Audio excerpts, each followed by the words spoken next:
ይህ የሁሉም የአባቶች ሐሳብ አይደለም። እሸቱን ይዘው ትሞታል፣ እሷ ማሽናት እሸቱን ይዘው ስለምትሞት ግን ከመሞቱ በፊት እውነት ይሄ ትክክል አይደለም ላላችሁም በሙሉ በልዑል እግዚአብሔር ስም ይቅርታ። ጉዳዩ የእሸቱ ጉዳይ አይደለም። ጉዳዩ ግን ከዚህ ከፍ ያለ ነው። እመጣለሁ ብለህ ያልመጣህባቸው ሀፋፍ ተቀብለው ኤቭሪቲንግ ማለት ነው። እሸቱ መለሰ ለምን የቤተ ክርስቲያንን ስራ ማስታወቂያ ትሰራለች?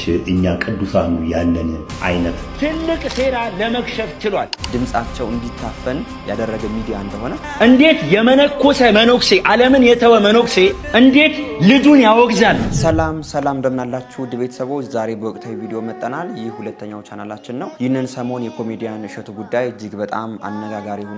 ከዚህ በፊት በዋልድባ ገዳም ላይ ሄዶ እጅግ በጣም ደስ የሚል ዶክመንተሪ እንደሰራ ሁላችንም እናውቃለን። ያን የዶክመንተሪ ቪዲዮ ግን እጅግ በጣም ብዙ ጥያቄዎችን ሲያስነሳ ነበር። የገዳማትን ስርዓት አይጠብቅም የሚሉ ሀሳቦችም ተነስተውበት ነበር። ከዛ በኋላ ግን አባቶች ወደ አዲስ አበባ ወደ እግረኛው ሚዲያ መጣው ኮሜዲያን እሸቱ እጅግ በጣም ትልቅ ጥፋት አጥፍቷል የሚል ነገርን አንስተው እንደነበር ሁላችንም እናስታውሳለን። እስኪ ከዛ ጀምሮ በኮሜዲያን እሸቱ ላይ አሁን የተነሳው ጉዳይ ምንድነው፣ አላማውስ ከምን ድረስ ነው የሚለውን ነገር አብረን በዝርዝር የምናየው ይሆናል። የዋልድባ አባቶች በእግረኛው ሚዲያ ላይ ቀርበው አንስተውት የነበረው ነገር ምንድነው? እስኪ ቪዲዮ ላስታውሳችሁና አብረን ሌሎች ነገሮችን የምንመለከት ይሆናል። የተላለፈበት መንገድም ትክክል አይደለም። እኛውን ለዶንኪ ቲዩብም ለእናንተም ጭምር ማስተላለፍ የምንፈልገው ይሄ ትልቅ የቤተክርስቲያን ትልቅ ድርሻ አለባችሁ ብዬ ነው የማምነው እኔ በራሴ። ምክንያቱም መልእክቱ የተላለፈበት መንገድ ራሱ ትክክል ያልሆነ ነው። ምክንያቱም ይሄ የዓለማዊ ህይወትን ወይም ደግሞ ዓለማዊ እሳቤን ይዞ የገባ ነው። ገዳማዊ ህይወቱን ወይም ደግሞ የእናቶችን የኑሮ እንትን መሰረት ያደረገ አይደለም። ይሄ ድራማ አዘል የሆነ መነኮሳት እያሯሯጡ እንትን በጣም የአንድን የገዳማዊ ስብዕና የማይገልጽ አይነት አገላለጽ ነው እንትን ያለው እና ምናልባት በህዝብ ዘንድ ተቀባይነት እንድናገኝ ተብሎ አንዳንድ ነገሮች ይሰራሉ። በእርግጥ ስርዓተ ገዳሙን ስርዓተ ቤተክርስቲያን ጠብቆ ቢተላለፍ ህዝቡም አሁን ተመልካች ያን ያህል የሚያገኝበት ሁኔታ አይደለም ያለው። ምዕመኑ በጣም ወደ ዓለማዊነት የተሳበበት ሁኔታ ነው ያለው። የሆነ ጣል የሚደረግልን ነገር ሲኖር ምንድነው ደግሞ ይሄ ነገር ብሎ የሚሳብበት ሁኔታ እሱን ለመፍጠር ይመስለኛል። እናንተ ኦዲየንስ ነው የምትሉት፣ እሱን ህዝቡን ለመያዝ የፈጠረው እንትን ይመስለኛል እንጂ ይሄ ስክሪፕት ተጽፎለት በስርዓት ተቀናጅቶ ገዳሙ ድረስ ታስቦበት ተመክሮ የተሰራ ስራ ነው። ይሄ ደግሞ ገዳማዊ ህይወትን በአጠቃላይ የሚወክል አይደለም።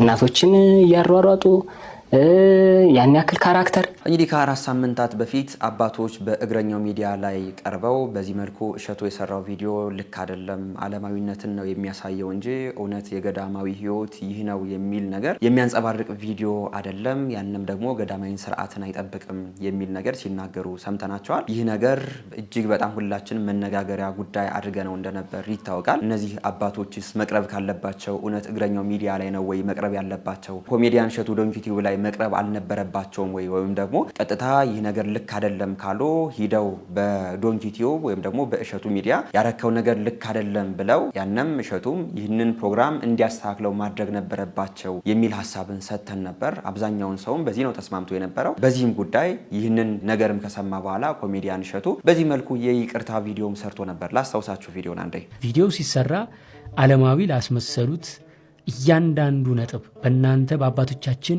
አይምሮ በእናንተ እውቀት ይሄ ትክክል አይደለም ላላችሁም በሙሉ በልዑል እግዚአብሔር ስም ይቅርታ እንጠይቃለን። ጸሎታችሁ ያስፈልገናል። ብዙ ፈተና ያለብን ልጆች ነን፣ ገና ታዳጊዎች ነን። እንዲህ እየተማርን እየታረምን እምንበስል እምንበቃነን ብዬ አምናለሁ።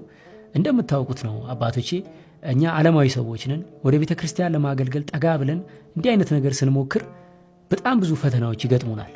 እንደናንተ በህይወቱ ስላልኖር ነው ስጋችንም ቆዳችንም ስስ ስለሆነ እንዳንሰበርባችሁ እንዳንወድቅባችሁ ጸሎታችሁ ልመናችሁ ወደ እግዚአብሔር አይለየን። እግዚአብሔር እድሜ ሰጥቶን ሁላችሁንም ለማገልገል ያብቃን። ባስቀየምናችሁ ይቅር በሉን። ያው የይቅርታን አምላክ የምታመልኩት አባቶቻችን፣ ለኛ ይቅርታ ዕለት ዕለት የምትለምኑ አባቶቻችን በልጅነታችን ያጠፋነውን ይቅር እንድትሉ በእግዚአብሔር ስም ይቅርታ እንጠይቃለን። ስራው ተፈጽሞ የምስጋና ቪዲዮ ሰርተን ደግሞ ለእናንተ ለማቅረብ ያብቃን እንላለን።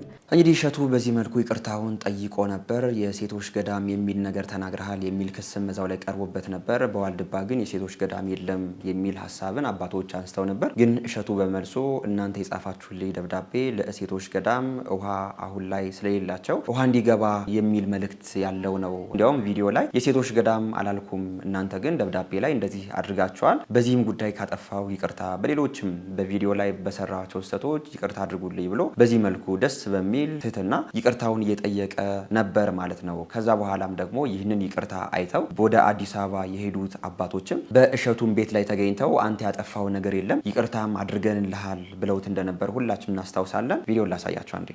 አጥፍቷም ለመገሰጽ ሳይሆን በየትም አናገኝም ነበር፣ አናውቅህም ነበር ያለ ክርስቲያናዊ ስነ ምግባር ይገለጽን። ይሄ ስህተት ተፈጥሯል።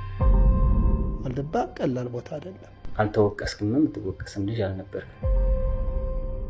ክፋት አይደለም። እንግዲህ የአባቶች ጉዳይ ከዚህ ላይ አልቆ ነበር። እሸቱን ይቅርታ አድርገንልሃል፣ የምትወቀስም ሰው አይደለህም የነበርከው ብለው በዚህ መልኩ ቤቱ ላይ ሄደው ቤቱን እንደባረኩለት አይተናል። በዚህም ጉዳይ ሁላችንም ኦርቶዶክሳውያን ደስ ተሰኝተን ጉዳዩን ዘግተነው ነበር። እንደገና ደግሞ ከ3 ሳምንት በኋላ እግረኛው ሚዲያ ወይም ደግሞ ተክለ ሃይማኖት የሚባለው ግለሰብ ወደ ዋልድባ ገዳም ሄዶ ይህንን ጉዳይ እንደገና በሚያስጠላ መልኩ የአባቶችን ስነ ምግባር በማይገልጽ መልኩ እዛው ላይ ገዳማውያን አባቶች ተሰብስበው በዚህ መልኩ ኮሜዲያን እሸቱ የሰራውን ስራ እንደገና ሲያነውሩና ይህንን ይቅርታ እንኳን እንዳልተቀበሉ እያሳዩን ይገኛሉ። በዚህም ጉዳይ ሁላችንም ኦርቶዶክሳውያን ይህንን ሰሞን አዝነናል። ቪዲዮውን እስኪ በጥቂቱ ላሳያችሁ። እሺ አባቶች፣ እሺ እንደው ከመርገም ዳንኩኝ፣ እንደው ልቀሰፍ ነበር ወዘተ ብዙ ነገር ብሎናል። ስለዚህ እሸቱ እኛን አይደለም ያታለለው፣ ራሱን የተታለለው። ይሄን ሁሉ ግዙፍ ማህበር አታሏል፣ ግን ራሱን የተታለለው ነገ ዋልድባ አምላክ ዋጋ ይከፍለዋል፣ ዋጋ ይሰጣል። ሰውየው ባህሪው ምንድነው? አንደበቱ ለስላሳ ነው፣ ሲናገር ቀልጣፋ ነው። እኛ ያየነው አናውቀውም። ከዚያ በፊት አባቶችን የሚል ዝቅ ይላል። እነሱ እንዴት እንዳሳመናቸው ነው አሁን እኛን የገረመን። እነሱን ሰራሱ ወስዶ እንዴት እንደሸወዳል እኛ እንደሸው። እዚህ ላይ ሁላችንም ማሰብ ያለብን ነገር የዚህ መነኮስ ንግግር የሁሉም መነኮሳት ሀሳብ እንዳልሆነ በደንብ ልንረዳው ይገባል። እነዚህ መነኮሳት በይቅርታ የሚያምኑ ሰውን የሚያስታርቁ ሰውን በትህትና ደስ በሚል ሁኔታ ለሰው የሚጸልዩ አባቶች ናቸው እንጂ በዚህ መልኩ ስለ ሰው ስለ አንድ ጉዳይ በዚህ መልኩ ተሰብስበው የሆነ ሰውን የሚተቹ ልጃቸውን በዚህ መልኩ የሚነቅፉ እንዳልሆነ በደንብ ልናውቀው ይገባል። ቪዲዮውን እንቀጥለዋለን። እንዳሳመናቸው ግን አናውቅም።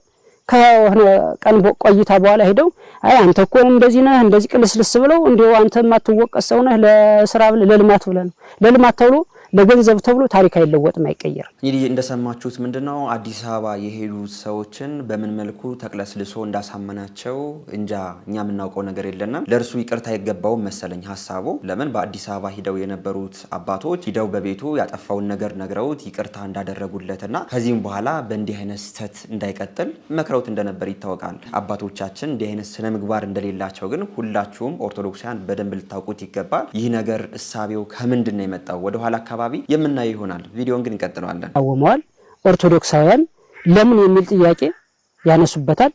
ምክንያቱም ብዙ አብዛኛው ዓለም ያውቃል። እንግዲህ የማያውቁት እንዲደናገሩ ነው ያን የለቀቀው እንጂ ዋልድባ የሴት ገዳም የሚባል ነገር ፈጽሞ እንደሌለ ይታወቃል። ዓለም ያውቀዋል።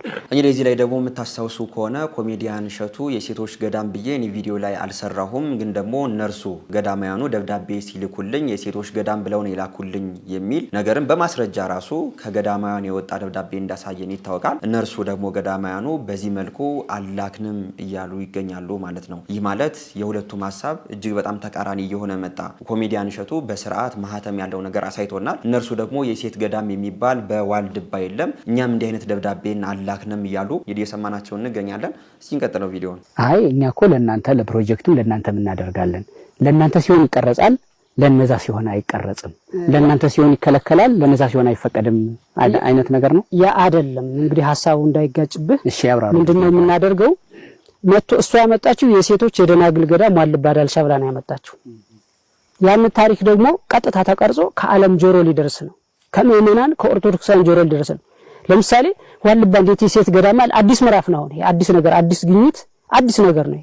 ስለዚህ እንዴት ከኦርቶዶክሳውያን አእምሮ ሲደርስ ዋልድባ የሴቶች ገዳም የሚለው ነገር ከየት መጣ የሚል ጥያቄ ይመጣል። ስለዚህ ያንን ነገር ነውር ነው ባክታዋል ነው። ስለዚህ ምንድነው ያለን? አይ ከመጣው አይቀር ከደከምኩ አይቀር አለን። እስኪ ያለውን ታሪኩን እውነታውን ነገሩን ለእናንተም ፕሮጀክት አንዳንድ ነገር የሚያስፈልጋችሁን ገዳሙን ላስተዋውቀዋለን። አሁን ከገንዘቡ ላይ አይደለም እኛ ትኩረት ያደረግነው። ተቀርጸናል። አሁን ብዙ ቆርጦ ነው ያስቀረው። ብዙ ነው የተቀረጽነው የነበረው። ብዙ ንግግር ነበር፣ ብዙ ቀረጻ ነበር። እሱን ቆርጦ አስቀርቶታል። ለምሳሌ አቡነ ሳሙኤል ቤተክርስቲያን ላይ የተወሰኑ ሴቶችን ጠራን። እነሱ በምዕራብ እኛ በምስራቅ አካባቢ ሆነን ተቀረጸ። ስንቀረጽ አባታችን እውነቱን ነግረውታል። አደራ ልጄ በዋልባ ሕግ የሴት ገዳም ብለህ እንዳታስተላልፍ። በዋልባ ስርዓት በዋልባ ሕግ ፈጽሞ ሴት የሚባል ነገር የለም። እነሱ ጥገኞች ናቸው፣ አፈር ጠባቂዎች ናቸው፣ እህል ቤት ላይ የሚቀመጡት። እንግዲህ እንደሰማችኋቸው ነው አባቶቻችን በዚህ መልኩ የይቅርታው የኮሜዲያን እሸቱ ጉዳይ እንዳልተዋጠላቸውና መጦም ይህንን ነገር እንዲያስተካክል ነው የተናገሩ የሚገኙት። በዚህ ጉዳይ ግን እጅግ በጣም እየገረመኝ የመጣው የእግረኛው ሚዲያ ጉዳይ ነው። እግረኛው ሚዲያ ከዚህ በፊት አባቶችን በአዲስ አበባ አቅርቦ እንዴት ሲሆን እንደነበር አይተናል። እንደገና ደግሞ ይህንን ጉዳይ ወደ ገዳሙ ሂዶ እንዲህ የይቅርታውን እንደገና ይቅርታ እንዳልሆነና ጉዳዩ እንደገና ሁሉም ሰው የረሳውን ጉዳይ እንደገና አንስቶ በዚህ መልኩ እጅግ በጣም አባቶች እንዲህ ናቸው ወይ እንድንል እያደረገን እንደሆነ በደንብ እናውቀው ይገባል። ከዚህ ላይ ሁላችሁም ማሰብ ያለባችሁ ጉዳዩ የእሸቱ ጉዳይ አይደለም። አሁን ላይ በገዳም የሚገኙ አባቶች እንዲህ አይነት ናቸው ወይ የሚል ነገርን በእኛ ለመሳል የመጣ ነገር እንደሆነ በደንብ እናውቀው ይገባል። አባቶቻችን እንኳን እኛ ይቅርታ ብለናቸው እኛ ባጠፋነው ነገር እንኳን እነርሱ ይቅርታ እንደሚሉ ነው የምናውቀው። እንኳን እኛ ልጆቻቸው ነውና ልጆቻቸው ያልሆኑትን በሃይማኖት የማይመስሉ ሰዎችን ለእነርሱ የሚጸልዩ አባት እኮ ናቸው።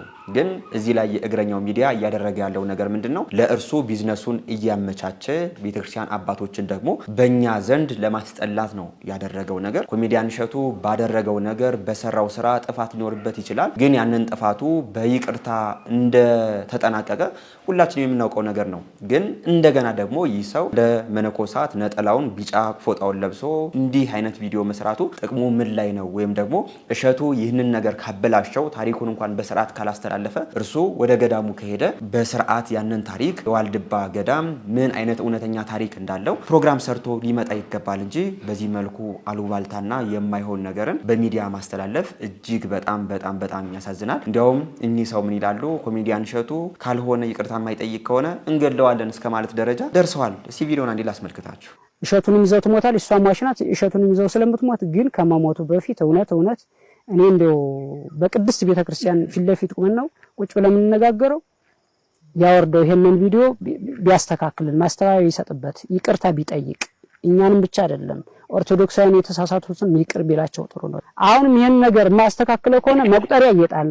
ገና በምህላ ልንጠይቅ እመቤታችን ስላድኖ አውጥተን ፍረጅ አንቺ ፈረጅ ብለን አንተውም። ምክንያቱም ታሪካችን ተቀብሯል። ዛሬ የኛ አባቶች አንዳንድ ሰው እንኳን እዚህ አሁን አንድ ሰው ለምሳሌ ወጥቶ በዚህ በደባርቅ በዚያ በጎንደር ባህር ዳር ሲገኝ የት ነው የመጣው? አባ ዳልሻ ከሴቶቹ ገዳም ነው የሚባል። በጣም በሚያሳዝን መንገድ እዚህ ላይ ሁላችንም ማወቅ ያለብን ነገር እዚህ ሁሉ የተሰበሰቡት መነኮሳት ሀሳባቸው አንድ ነው ማለት አይደለም። ይህ የአንድ ሰው የግለሰብ ሀሳብ ሊሆን ይችላል እንጂ አባቶቻችን በእንዲህ አይነት ስነ ምግባር አናውቃቸውም። ለራሳቸው በአታቸውን ወስነው ለሀገር ለወገን የሚጸልዩ ናቸው እንጂ በዚህ መልኩ እኛን ለመግደል እንዲህ መቁጠሪያ የሚጥሉ ወይም ደግሞ እኚህ መነኮስ እንዳሉት አይነት ባህሪ ያላቸው እንዳልሆነ በደንብ ልናውቀው ይገባናል። ግን ደግሞ እነዚህ አባቶች በቃ ተሰብሰቡ ስለተባሉ ብቻ ተሰብስበው የተቀረጹ እንደሆኑ በደንብ ልናውቀው ይገባል። እኚህ አባት ግን የተናገሩት ነገር እጅግ በጣም ፍጹም የሆነ ስህተት ነው። ኮሜዲያን እሸቱ ታሪኩን አዛብቷል ከተባለ በደንብ በቃ ተጠርቶ እንደገና ቪዲዮ ሊቀርጸው ሊደረግ ይገባል እንጂ በዚህ መልኩ ማስፈራሪያ፣ በዚህ መልኩ የማይገባ ተግባር ከአባቶች የሚጠበቅ ነገርም አይደለም። ኮሜዲያን እሸቱ እጅግ በጣም ብዙ የሆነ አገልግሎትን ለቤተክርስቲያን ሰጥቷል። አሁንም ቢሆን እየሰጠ ይገኛል። የሚገርማችሁ ነገር ኮሜዲያን እሸቱ የነዚህን የአባቶችን ጉዳይ ሲናገር ከ3 ዓመት በፊት ነው ይህ ነገር እንዲሰራላቸው አስመዝግበው ነበር። ከ3 ዓመት በኋላ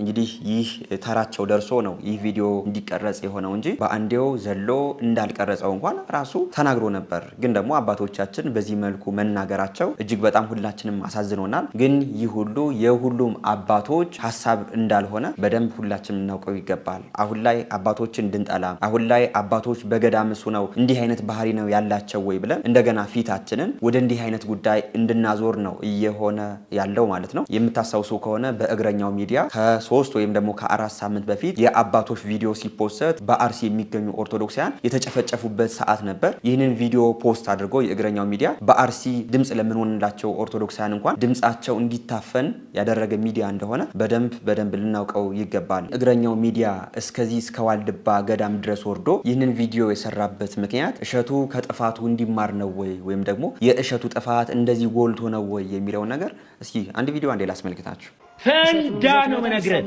ጉዳዩ የእሸቱ አይደለም። እናንተ መቼም ነው የማትረዱት ይህንን ሴራ። ሰው እንዴት በዚህ ልክ ቤተ ክርስቲያኗን ይጠላል? ሰው እንዴት አጀንዳ ቀርጾ የሆነ ነገር ሴታፕ አዘጋጅቶ እንዴት የሆነ ሴራ ይሰራል በመብርሃን ስም? እናንተ የገረማችሁ ግማሹ እሸቱን ሌባ ብሎ ሲሳደብ፣ ግማሹ ኦርቶዶክሳውያን ደግሞ አባቶቻችን ክብረ ቢስ ናችሁ፣ እንዴት ልጃችሁን ታወግዛላችሁ ብሎ በሌላ አጀንዳ ሲጠመድ ነው። ጉዳዩ ግን ከዚህ ከፍ ያለ ነው። ትላንትና ሰኔ 22 አንድ በበቁ አባት ትልቅ ሴራ ለመክሸፍ ችሏል። ከምሽቱ 2 ሰዓት አካባቢ ይህንን መረጃ ዛሬ ለእናንተ እንዳደርስ መልእክት ተነግሮኝ ነው የመጣሁት። ስለዚህ ኦርቶዶክሳውያን ይወላችሁ ያንተ ኮፒ ሊንክ ማድረግ ያንተ ሼር ማድረግ ለኔ የሚጨምረውም የሚቀንሰውም ነገር የለም።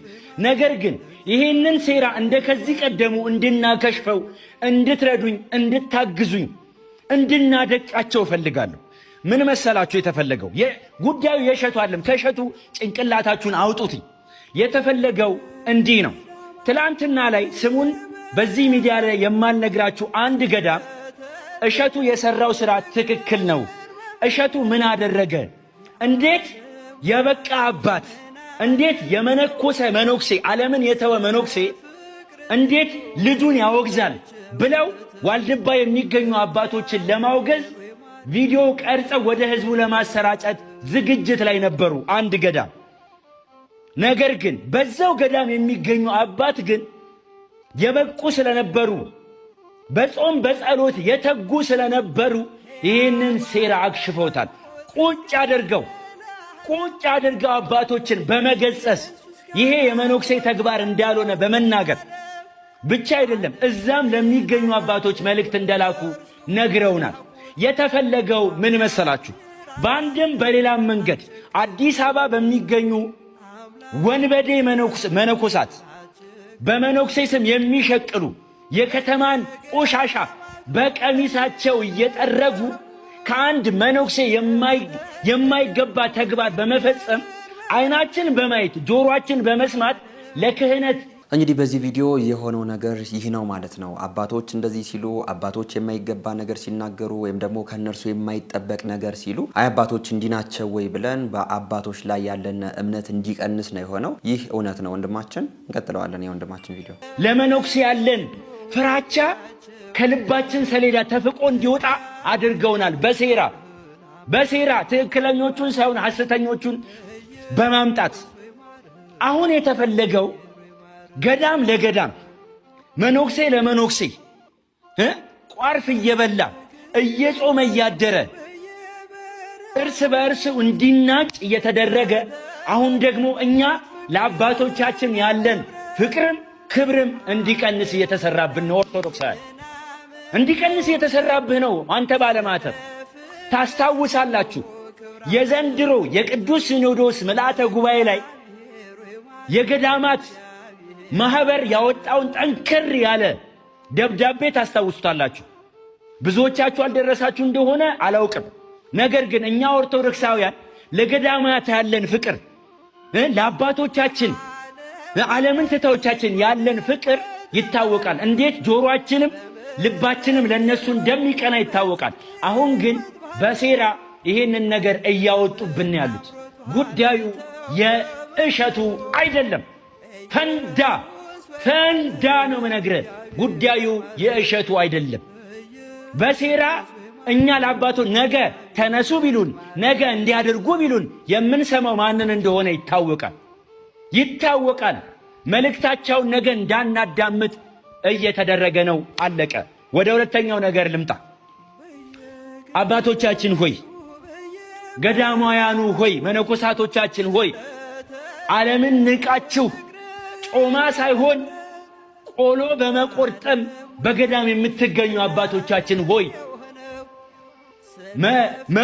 መቁጠሪያችሁን የምትጥሉበት ብዙ ጉዳይ አላችሁ እኮ አባቶቻችን። እንዴት እንደምንወዳችሁ፣ እንዴት እንደምናከብራችሁ፣ እንዴት ለእናንተ ያለን ፍቅር ይታወቃል። ነገር ግን ይህን ሴራ አክሽፉት አባቶቻችን ሆይ። በስዕል አድኗ ፊት ቁጭ ብላችሁ የምትነግሯት ብዙ ሮሮ አለብን።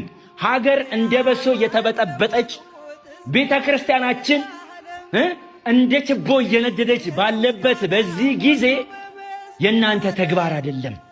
እናንተማ ስለ ጥጋባችን የምትራቡ፣ ስለ ሰላማችን የምትጸልዩ፣ ስለ በደል፣ ስለ ኃጢአታችን፣ ስለ መተላለፋችን ከእግዚአብሔር ምሕረት የምትጠይቁልን አባቶቻችን ናችሁ እናንተ። ይህ ተግባር የእናንተ አይደለም፣ በፍጹም የእናንተ አይደለም አባቶቻችን።